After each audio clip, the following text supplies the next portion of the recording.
Just before we get started, I do want to say that if you haven't checked out this channel's sister channel's side projects, you should probably do that. We cover secret Soviet space weapons, World War II's greatest airplanes, history's lost treasures, and the movement of London Bridge from London to a random town in America. Basically stuff that wasn't quite mega enough for this channel. New videos 3 days a week on that channel, so if you're thinking I don't make enough stuff, well, side projects for you. Subscribe to it, there's a link below. And let's jump in.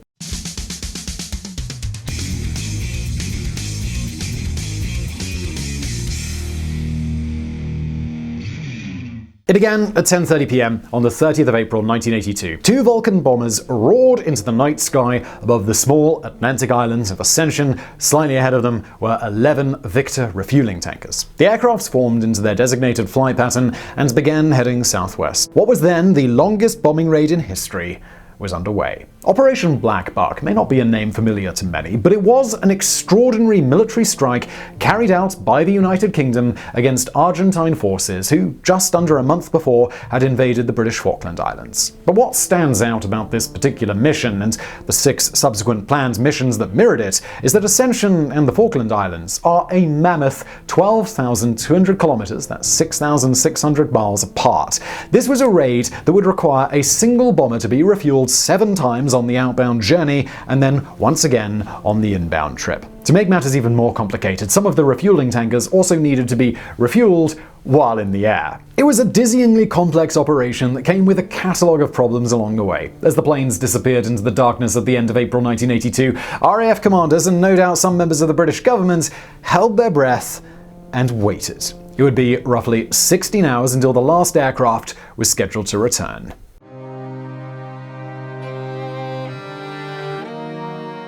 For those of you already reaching for the phone to find out where exactly the Falkland Islands are, let me be of a little help. They lie roughly 296 kilometers off the coast of Argentina and 4,123 kilometers from the Great White Continent of Antarctica. As of 2016, they had a population of 3,398, and honestly, not much else. It's a landscape that is barren, windswept, and hardly seems worth fighting over. But fighting is exactly what did happen on the 2nd of April 1982 with the landing of Argentine forces who quickly overwhelmed the small garrison of Royal Marines, which at the time numbered just 57. The military junta, which held a stranglehold over Argentina since 1976, assumed that being 12,874 kilometers from Britain, the likelihood of a major offensive to retake the Falkland Islands, which Argentina calls Islas Malvinas, was pretty slim. Now, before we continue, it's probably worth giving a little backstory at this point. It's thought that natives from Patagonia may have visited the Falkland Islands in prehistoric times, but this is by no means clear. The first visitor we are sure of was an Englishman by the name of John Strong in 1690, but the first settlements didn't appear until nearly 75 years later, first with the French Port Louis on East Falkland, and then the British Port Egmont on Saunders Island. The French later withdrew their claim over the Falklands, and in doing so handed the islands to Spain, who were in turn later forced out by the British, who have remained ever since. The question over who rightly owns the Falkland Islands appeared to have been settled, but it reared its ugly head again during the second half of the 20th century, and talks between the two governments took place during the 60s and 70s over the possibility of the islands becoming Argentine. But with the islanders firmly against that idea, it appeared that any potential ceding of the land was dead in the water. Now, that is a brief overview of the situation, but even to this day it remains highly controversial. Check the dislike ratio on this video and the comment section below. For the sake of brevity, we're going to leave it there, but if you want to dive into it, it really is a fascinating topic. No doubt, as Argentine forces raised their flag above Port Stanley, there was a sense of triumph, of national honor restored.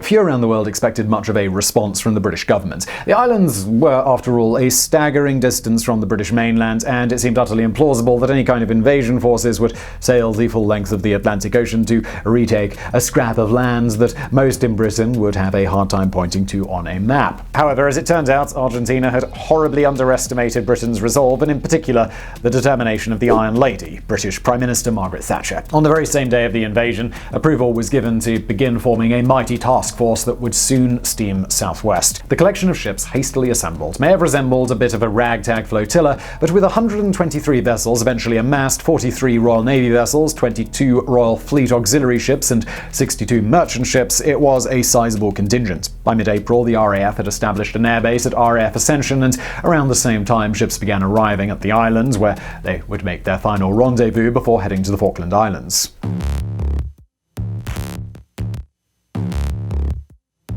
And that brings us nicely to the main focus of today's video, Operation Black Buck. As the task force began sailing southwest, British military planners were eyeing the possibility of a preemptive attack before the bulk of the invasion force arrived. If bombing raids were able to damage or destroy parts of the airport and radar systems, it would no doubt make the mission of retaking the Falkland Islands much easier. But as we now know, the distance between Britain and the Falkland Islands is immense. Ascension was seen as a viable launch pad, but even then, it would be a round trip of 16 hours.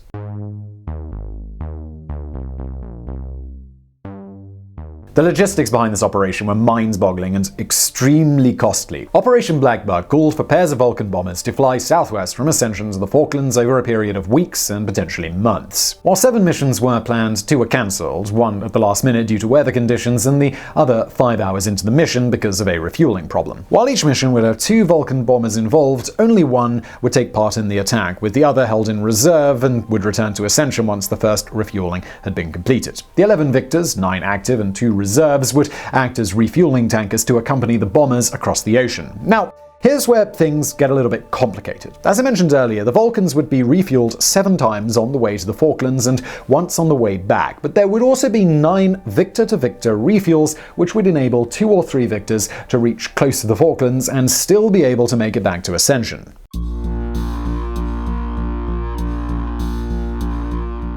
The Avro Vulcans used in Operation Black Buck were on the verge of retirement before they were hastily bundled into action in the build-up to the Falklands War. These aircraft had been introduced in 1956 to act as part of the UK's nuclear airborne deterrent, and they were high-altitude strategic bombers purposely built to carry nuclear bombs, but thankfully, these were never actually needed.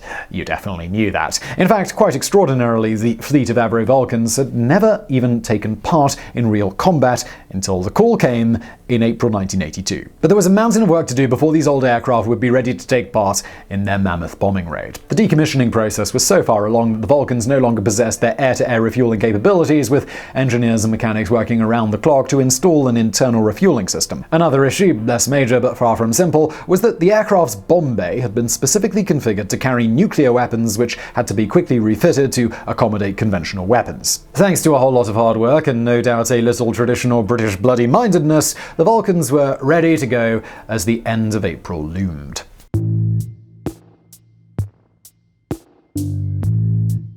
Accompanying the Vulcans across the Atlantic would be a small fleet of Handley Page Victor K2 tankers. First built as conventional bombers and introduced in 1958, the majority had since been converted into fuel tankers. With only 23 Victors available and 11 needed per mission, the margins for the entire operation were thin. These were by no means new to long-distance journeys, but Operation Black Buck would provide an entirely different set of circumstances in an area of the world that few pilots had any flight experience in. The Victors also needed an upgrade before they were ready, and the Delco Carousel Inertial Navigation System and the Omega Navigation System were both added. The second of these was the world's first global range radio system, by the way. The first Victors began arriving at Ascension on the 18th of April 1982, and by the end of the month, 15 had gathered on the small Atlantic island. A few were used in reconnaissance flights which took place between the 20th and the 25th of April. These involved a single Victor which carried out reconnaissance, with 4 further aircraft to refuel it on the outward journey and 4 more for its return. It was a complicated relay system that was certainly not ideal, but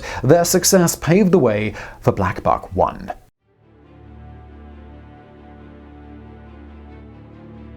Things did not begin well for Black Buck 1, though. 11 Victors and 2 Vulcans took off from Ascension a minute apart and turned southwest, but almost immediately the lead Vulcan ran into difficulties. The rubber seal on the captain's window had failed, leading to cold air rushing into the cabin and destabilizing the entire aircraft. Had this been a short journey, it's quite possible they would have just pushed on, but with 16 hours ahead of them, the decision was made to turn back. The second Vulcan, which had been the backup aircraft, now assumes the lead. As the contingent of aircraft made their way slowly towards the Falklands Islands Islands, the victors began their complex refueling pattern. Essentially, the idea was to keep the Falcon as close to fully fueled as possible throughout the trip. Obviously, with it burning through 4,200 kilograms of fuel in just 34 minutes before its first refueling, it was difficult to keep up. In total, the lone Falcon was refueled 7 times on the journey southwest, with a further 7 Victor-to-Victor refuels. Slowly, the Victors began peeling away to return to Ascension, and eventually just 3 aircraft remained, the Falcon and 2 Victors, for the final leg of the journey.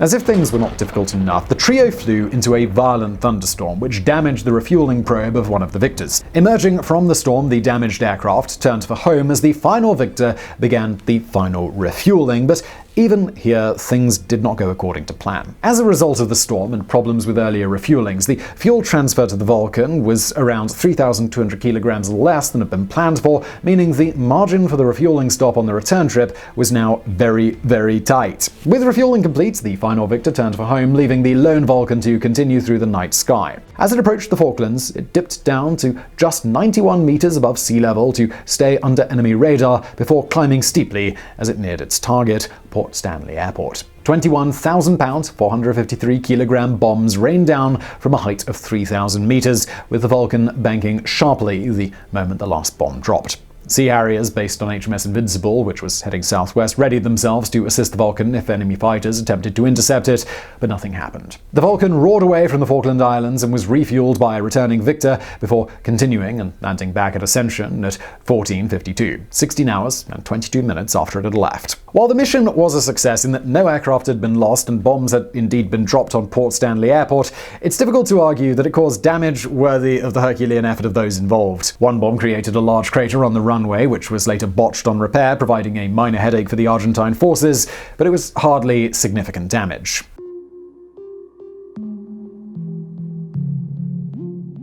We're not going to go into a huge amount of detail regarding Black Bucks 2 through 7, not because they weren't extraordinary feats of military aviation, but because they followed roughly the same pattern as the first, and it would be really boring. Black Buck 2 was conducted a week after the first sortie, with the bombs completely missing the runway. However, damage to the western section of the airstrip did mean that it couldn't be extended to accommodate high-performance combat aircraft. Black Buck 3 was cancelled shortly before takeoff due to strong headwinds, while Black Buck 4 was cancelled 5 hours after takeoff because of damage to one of the Victors.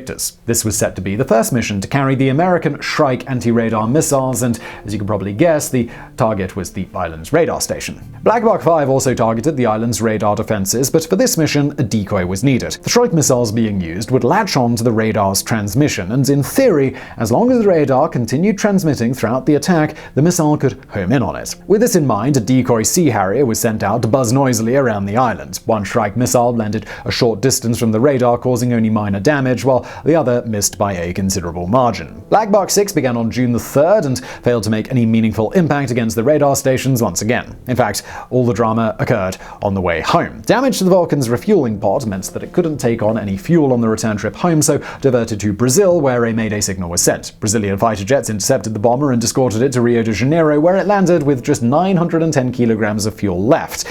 In aviation terms, that's basically empty. The incident caused a real headache because it revealed for the first time that the Americans had been supplying the British with the Shrike missiles, while in public they remained relatively neutral.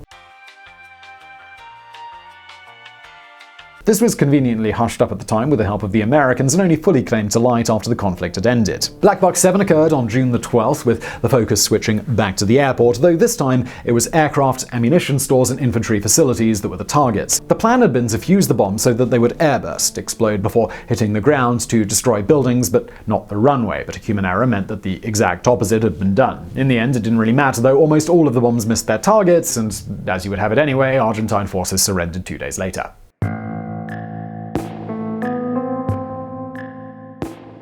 Now, I'm well aware that we've actually kind of skipped over the details of the war here, so let's quickly fill you in on the details about what happened after the task force arrived. The first engagements between Argentine and British forces came in the sky and at sea. The task force was attacked on numerous occasions, with the sinking of 4 British ships: HMS Argent, HMS Cantaloupe, HMS Coventry, and HMS Sheffield, as well as other smaller crafts, but it was the sinking of the Argentine ARA General Belgrano and the death of 300 of her crew that hit the headlines. Initially, Argentina claims that the ship had been moving back to port and away from the exclusion zone set up by the British, but an Argentine commander has since stated that this was not true, and the Belgrano had orders to sink any British ship that it encountered. However, it was a shocking loss of life that accounted for half of all Argentine deaths during the conflict and led to the entire Argentine fleet returning to port, where it remained until the end of the war. British forces began landing on East Falkland on the 21st of May, with the numbers swelling over the next 2 weeks. Despite their brave resistance, the Argentine forces couldn't hope to match the well-trained British army, and a series of defeats put the British forces at the edge of Port Stanley, the Falklands capital, on the 11th of June. 3 days later, it was all over. The entire war had lasted just short of 6 weeks and had cost the lives of 649 Argentine soldiers and 255 British. While British prestige may have been re-established, it's difficult not to view the entire conflict as an absurd waste of life.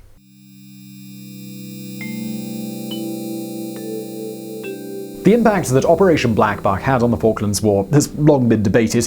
At best, it forced the Argentine military to withdraw a large number of its aircraft back to the mainland in anticipation of a strike against Buenos Aires. This, of course, never happened, and in fact, British commanders even stated that no attacks would be carried out against the mainland, no doubt attempting to shore up shaky international support. If you look at the cost, risk, and sheer complexities of the Black Buck raids measured against the damage they caused, the attacks look like a ridiculous venture. The hard truth is that the British Army, Navy, and Air Force were superior to the Argentines in almost every way, and their success owed much more to that simple fact than any long-distance bombing raids. But let's throw logic aside for a second. When Black Buck 1 was successfully completed, it became the longest successful bombing raid in history, a record that stood until 2001 when US B-2 bombers flew for a staggering 44 hours to strike targets in Afghanistan before returning home. But this was in an age of high-tech computers and automated systems. Back in 1982, things were much more rudimentary. The Black Buck raids may not have inflicted considerable damage, but their planning and execution were nothing short of extraordinary. So I really hope you found that video interesting. If you did, please do smash that like button. Don't forget to subscribe if you've got a suggestion from a future video. I'm pretty sure this was a viewer suggestion, actually. Please do leave it in the comments below. And thanks for watching.